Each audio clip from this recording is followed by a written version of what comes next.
160 pesos, tapos 6 na piraso na, tapos wala pang damage.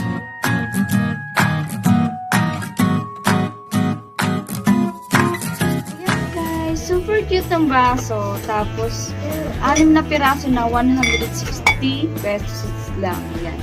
Malaki na siya. Pwede siyang pangkapihan. Tapos pang tubig. Ayan. Pwede sa mainit na tubig. Pangkapihan, pang-coffee. Ayan. 160 pesos. Tapos 6 na piraso na. Tapos wala pang damage. Grabe. Siguro kung bibili nito sa palengke, super mahal. Siguro nasa 350. So, nag-canvas ako nung nakaraan yan. 350 nga.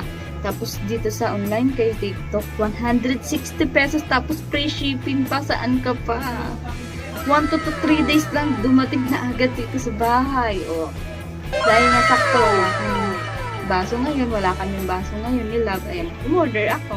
1 to 3 days lang dumating agad. Perfect ito. Kaya kung gusto nyo din umorder, ilalagay ko yung link nito dyan sa description box. Okay? Super cute niya talaga. Promise. Hindi ka magsisisi at wala pang damage.